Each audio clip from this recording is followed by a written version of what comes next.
সুপ্রিয় শিক্ষার্থী, এখন আমরা সমাধান করব অনুশীলনী 3-এর 13 নং প্রশ্নটি। আমরা প্রথমেই প্রশ্নটি সমাধান করার পূর্বে আমরা প্রশ্নটি ভালো করে পড়ে নিব। একটি সামান্তরিক ক্ষেত্রের ভূমি 40 মিটার ও উচ্চতা হচ্ছে 50 মিটার, এর ক্ষেত্রফল নির্ণয় করো। তো আমাদের দেওয়া আছে দৈর্ঘ্য হচ্ছে 40 এবং প্রস্থ অর্থাৎ উচ্চতা হচ্ছে 50 মিটার। তো আমরা জানি সামান্তরিকের ক্ষেত্রফলের সূত্র হচ্ছে দৈর্ঘ্য গুণন প্রস্থ বর্গ একক। তো আমরা সূত্রের সাহায্যেই সামান্তরিকের ক্ষেত্রফলটি আমরা বের করব। আমাদের দৈর্ঘ্য হচ্ছে 40 এবং উচ্চতা অর্থাৎ প্রস্থ হচ্ছে আমাদের 50। তো 40কে যদি আমরা 50 দ্বারা গুণ করি তাহলে হয় 2000 বর্গমিটার। তো আমাদের উত্তর হচ্ছে 2000 বর্গমিটার। একেবারে সহজ অঙ্ক। আমরা সূত্রটি ভালো করে শিখে নেব। সামান্তরিকের ক্ষেত্রফল হচ্ছে দৈর্ঘ্য গুণন প্রস্থ বর্গ একক। এই সূত্রটি ভালো করে শিখলে আমরা সহজেই এই প্রশ্নের উত্তর সমাধান করতে পারবো। সুপ্রিয় শিক্ষার্থী, এখন আমরা সমাধান করব অনুশীলনী 3-এর 14 নং প্রশ্নটি। তো আমরা সমাধান করার পূর্বে অবশ্যই প্রশ্নটি ভালো করে পড়ে নিব। একটি ঘনকের এক ধারের দৈর্ঘ্য হচ্ছে 4 মিটার, ঘনকটির তলগুলোর ক্ষেত্রফল নির্ণয় করো। তো আমাদের দেওয়া আছে ঘনকের দৈর্ঘ্য হচ্ছে 4 মিটার। আমরা জানি ঘনকের সমগ্র তলের বা তলগুলোর ক্ষেত্রফলের সূত্র হচ্ছে 6 গুণন দৈর্ঘ্য স্কয়ার বর্গ একক। আমরা ঘনকের সমগ্র তলের ক্ষেত্রফলের যে সূত্রটি রয়েছে সেটি আমরা ভালো করে মুখস্থ করে নিব। এই সূত্রের সাহায্যে আমরা ঘনকের যে কোনো ঘনকের তলগুলোর ক্ষেত্রফল অথবা সমগ্র তলের ক্ষেত্রফল বের করতে পারবো। তো আমাদের 6 গুণন দৈর্ঘ্য স্কয়ার, দৈর্ঘ্য হচ্ছে আমাদের 4। তো 4 স্কয়ার দৈর্ঘ্যের মান আমরা এখানে বসিয়ে 4 স্কয়ার, আর যেহেতু বর্গ একক আর এখানে একক হচ্ছে মিটার, তো সেই জন্য আমরা লিখবো বর্গ মিটার। তো 4 স্কয়ারের মান হচ্ছে 4 স্কয়ার বলতে বোঝায় 4 গুণন 4। তো 4 গুণন 4-এর মান হচ্ছে 4 দ্বারা 4কে গুণ করলে হয় 16, অর্থাৎ 4 স্কয়ার মান হচ্ছে 16 বর্গ মিটার। তো 6কে যদি আমরা 16 দ্বারা গুণ করি, 6কে 16 দ্বারা গুণ করলে 96 হয় 96 বর্গ মিটার। সুতরাং ঘনকের সমগ্র তলের ক্ষেত্রফল 96 বর্গ মিটার। সুপ্রিয় শিক্ষার্থী, এখন আমরা সমাধান করব প্রশ্ন নং 15। প্রশ্নে বলা রয়েছে, জসিম তার 1 খণ্ড জমিতে 5 কুইন্টাল 700 গ্রাম আলু উৎপাদন করেন। তিনি একই ক্ষেত্রফল বিশিষ্ট 11 খণ্ড জমিতে কি পরিমাণ আলু উৎপাদন করবেন। তো আমাদের এখানে 1 খণ্ড জমিতে কি পরিমাণ আলু উৎপাদন হয় সেটি বলা রয়েছে 5 কুইন্টাল 700 গ্রাম, এবং আমাদেরকে বের করতে বলা হয়েছে 11 খণ্ড জমিতে কি পরিমাণ আলু উৎপাদন হয়। তো দেওয়া আছে 1 খণ্ড জমিতে আলু উৎপাদন হয় 5 কুইন্টাল 700 গ্রাম। তো আমরা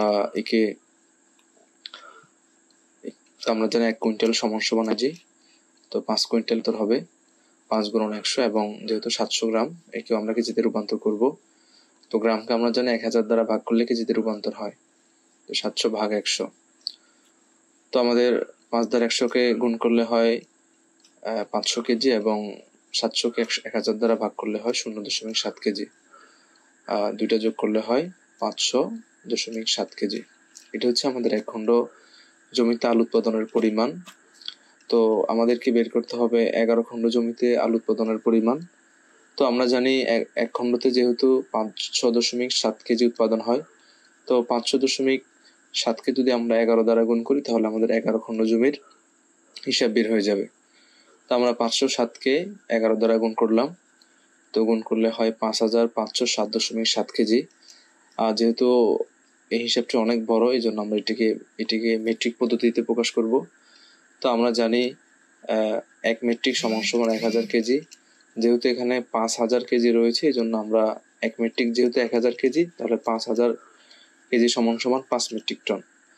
আর এখানে যে খুচরা যে অংশটি রয়েছে 507, এটিকে আমরা কেজিতেই রাখবো 507 কেজি, এবং দশমিক যে 7 রয়েছে, তো 0.7কে আমরা গ্রামে রূপান্তর করব, যেহেতু এটি পূর্ণ সংখ্যা নয়।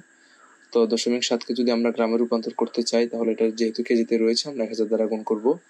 কেজিকে 1000 দ্বারা গুণ করলে গ্রামে রূপান্তর হয়। তো 7কে যদি আমরা 1000 দ্বারা গুণ করি, 0.7কে যদি আমরা 1000 দ্বারা গুণ করি তাহলে হয় 700 গ্রাম, অর্থাৎ 5 মেট্রিক টন 507 কেজি 700 গ্রাম। সুপ্রিয় শিক্ষার্থী, এখন আমরা সমাধান করব 16 নং প্রশ্ন। আবুলের 16 একর জমিতে 28 মেট্রিক টন ধান উৎপন্ন হয়েছে, তার প্রতি একর জমিতে কি পরিমাণ ধান হয়েছে? সুতরাং আমাদের 16 একর জমির পরিমাণ দেওয়া রয়েছে 28 মেট্রিক টন। আমাদেরকে 1 একর জমিতে কি পরিমাণ ধান হচ্ছে সেটি বের করতে হবে। সমাধান: 16 একর জমিতে উৎপাদন হয় 28 মেট্রিক টন, এটি আমাদের দেওয়া রয়েছে। তো 16 একর জমিতে যেহেতু 28 মেট্রিক টন হয়, তাহলে আমরা 1 একর জমিতে মোট উৎপাদন বের করার জন্য আমাদের 28কে 16 দ্বারা ভাগ করতে হবে। তো 28কে যদি আমরা 16 দ্বারা যদি ভাগ করি, তাহলে হয় আমাদের 1.75 মেট্রিক টন। আর যেহেতু এটি পূর্ণ সংখ্যা না, আমরা এটাকে কেজিতে রূপান্তর করব। তো আমরা জানি 1 মেট্রিক টন সমান হচ্ছে 1000 কেজি।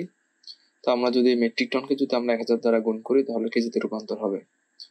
তো আমরা 1.75কে যদি আমরা 1000 দ্বারা গুণ করি, তাহলে হবে 1750 কেজি। সুতরাং প্রতি একর জমিতে 1 মেট্রিক টন 750 কেজি ধান উৎপাদন হয়। যেহেতু 1000 কেজি হচ্ছে 1000 কেজি সমান 1 মেট্রিক টন, 1000 কেজি আর হচ্ছে 750 কেজি। তো আমরা যদি 1750 কেজিকে দুই ভাবে লিখি, 1000 এবং 750, তো 1000 কেজি হচ্ছে 1 মেট্রিক টন এবং 750 কেজি, তাহলে মোট 1 মেট্রিক টন 750 কেজি ধান উৎপাদন হয়েছে। চ্যানেলটি সাবস্ক্রাইব করে বেল আইকন বাটনটি প্রেস করবে এবং তোমার বন্ধুদের মাঝে ভিডিওগুলো শেয়ার করবে।